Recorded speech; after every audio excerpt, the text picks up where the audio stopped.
Let me try it with the battery.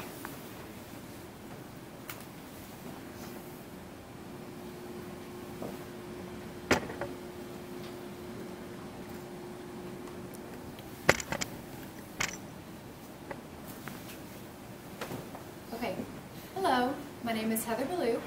My persuasive speech topic is over children and teens having no idea what to do once they graduate high school. I was a teen once, like everybody who is in this room, and I can testify that I just did not know what I know now. And I'm not this all-seeing, eye-knowing being now. But when I was 16 years old, there's a lot of things that I wish I would have known. A lot of children don't come from homes that promote learning, homes that say, hey, you have to know this before you go out into the world. A lot of people are just left to learn completely on their own. So the PowerPoint that I put together is, this first slide is the teenage birth rates from 15 to 19 years old by state. Now this is from 2014. But as you can see, Oklahoma is one of the highest ranked states as far as pregnancy, with 30 to 39% of all teens getting pregnant between the ages 15 and 19. This next slide is really official looking, as you can see, but it says that 52% of all teens don't know how to change a tire. This is the percentages, with the top one cut off, of all teens who get into drugs in their ages. So basically ages 14 to 20 are the peak ages for children and teens to try drugs for the first time or get into drugs, which are prime ages for high school. This is a silly post, but I think it's kind of accurate. It says why people think teens cause accidents. One, for being reckless and inexperienced. They just want to have fun. They're not worried about what's happening on the road. They don't care. They're too young, or they speed. These are the ACT 5-year trends. Okay. Jaren's feet was 100% true, I'm sure. But as you can see, the ACT scores have slightly increased in 2015, but nonetheless it's a tiny bit of an increase. Anyway, what I'm saying is that teens don't always make good decisions. And they don't always make good decisions because they're not being taught better. But what they are being taught by these ACT scores is some math, some science, whether or not they pay attention and they know it, that's up to them, or the school or the government. But as you can see, they get into a lot of things because they don't know better. So my audience relation is questions many of you had around the time of your high school graduation could have been answered instead of being left to figure most of these out on your own.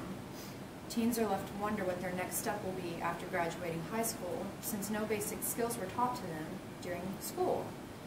Many teens don't know how to change a diaper, yet pregnancies were the highest, or one of the highest states for pregnancies, but they don't know how to change diapers. They don't know how to take care of kids. They don't know how to get insurance. They don't know how to change tires.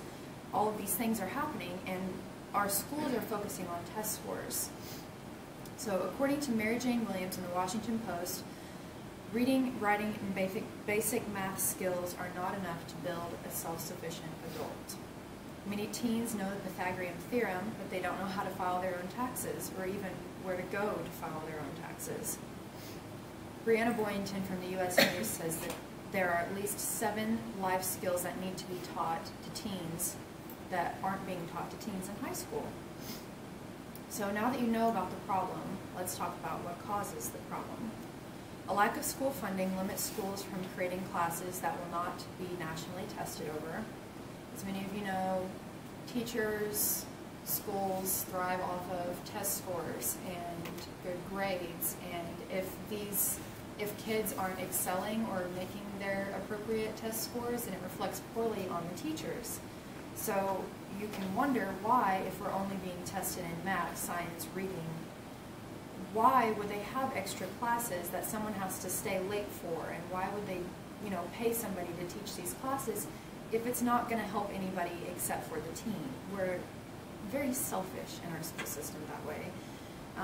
New school budget cuts are being implemented every day across America, especially in Oklahoma, and schools can't afford to create classes that will benefit, where the benefit will be just solely for the teen and not for the school at all, which is why I encourage everybody to write letters to our officials, because they don't know how to change things unless we ask them to. DoSomething.org states that every year 1.2 million teens drop out of school.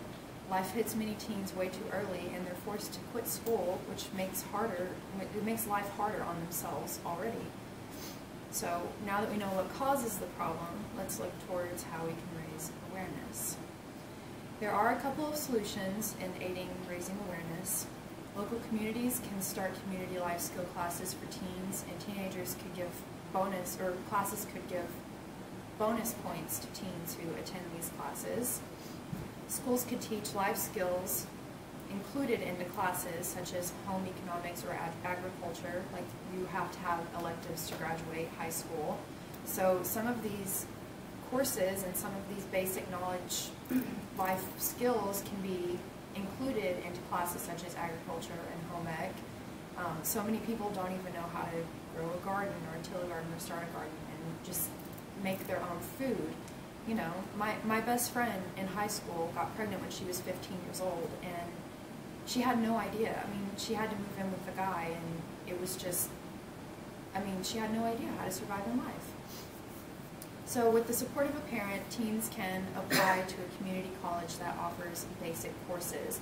Many high schools, I know especially in Oklahoma, we're a really good school about paying for a couple of credit hours for kids to be able to go to college.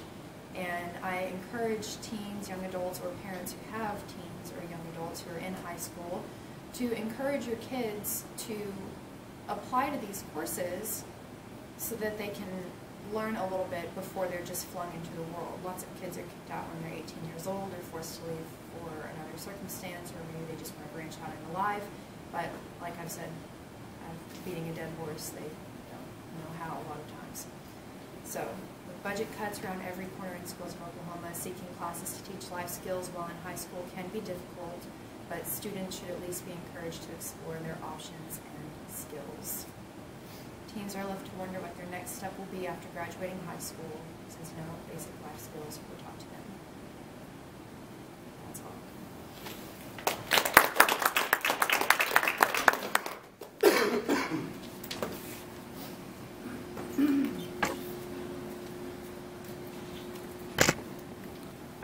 Too fast.